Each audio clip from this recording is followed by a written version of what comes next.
Okay, yesterday we did four Bundesliga 2 clubs in the Football Club History series. Today we're going to Greece for a couple of videos. We're going to look at Panathinakos first. They're founded in 1908.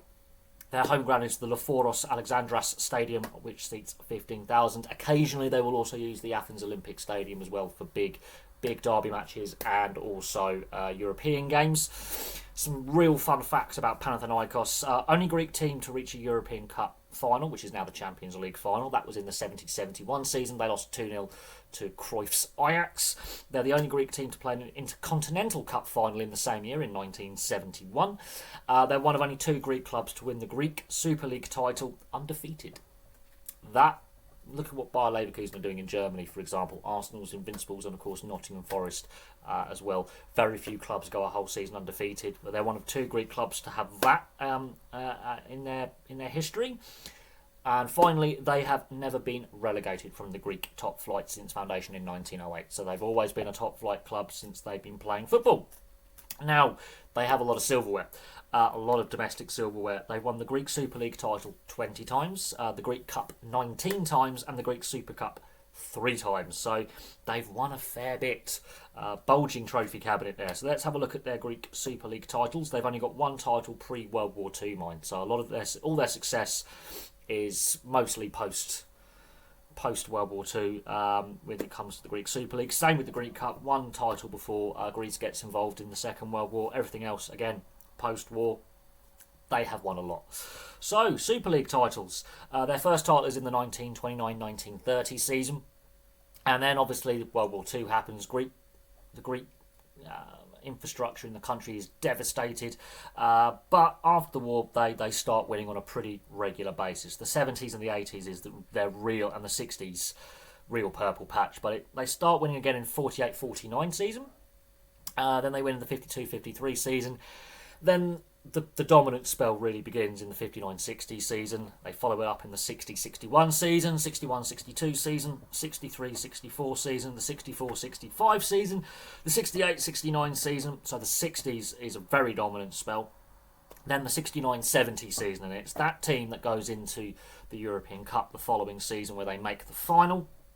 They then don't win the league in the 70-71 season, but they do win it again the year after they lose the season after they lose that European final in the 71-72 season.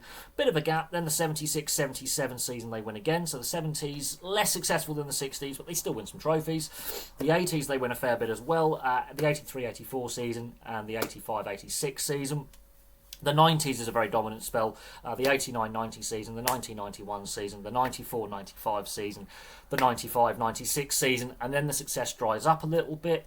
And then in the 2000s, they win the 2003-2004 league season title and the 2009-2010 league season as well. That is the last time they won the league title in Greece. Greek Cup, they've won more recently, and they've basically got similar success, pretty constant. Pretty much matching up to what they've done in the league, just one less trophy. They win it first in the 39-40 season before the Second World War impacts Greece. Then they win it in the 47-48, so post-war, 54-55 season, the 66-67 season, the 68-69 season, the 76-77 season. So a bit less dominant in the Greek Cup, but then the 80s come. The 81-82 season, they win it. 83-84 season, 85-86, 87-88, 88-89. A lot of silverware in the 80s in the Greek Cup.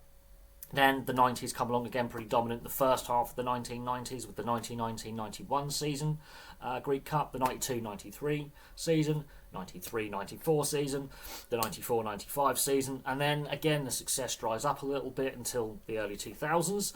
The 2003-2004 season they win a League Cup double. The 2009-2010 season they win a League Cup double. Their two most recent trophies do come in the Greek Cup in the 2013-2014 season, and most recently, only 2 years ago, in the 2021-2022 season. So the Greek Cup, very, very successful, and in more recent times they've had more success in the Greek Cup than in the league. The Greek Super Cup they've won 3 times, 1988, 1993 and 1994. Now, obviously, as I say, famously, they've been Champions League runners-up in the 1970-71 season when it was the European Cup format. They also reached the semi-final twice in the 84-85 season in the old European Cup format. And in the Champions League era, they've made the semi-finals as well in the 95-96 season. They've also made multiple quarter-finals in the Champions League. The Intercontinental Cup, they were runners-up in 1971. Same year, they were runners-up in what was the European Cup. And of course, their biggest rivals in Greece are Olympiakos, who we'll do a video on very, very shortly. Olympiakos obviously have a European final later this month. Can they be the first Greek team to win a European final? Because Panathinakos have come close. Can Olympiakos end that Greek failure in European finals? So there we go. There's a brief history on Panathinakos. We'll do Olympiakos next. That's going to be a fun video to look at, and then we'll start looking at some of the other big Greek clubs as well, because there's a fair few that we would recognise from the modern Champions League, Europa League and Europa Conference League era, and also the Cup Winners' Cup for those who are under the age of 30. Some of these Greek clubs do make Europe quite regularly, mostly the group stages and early knockout rounds, but Panathinakos have made finals and semi-finals in big competitions. So there we go. Thank you very much for watching. Please place your thoughts in the comments section below, and I'll have some more content for you guys very, very soon.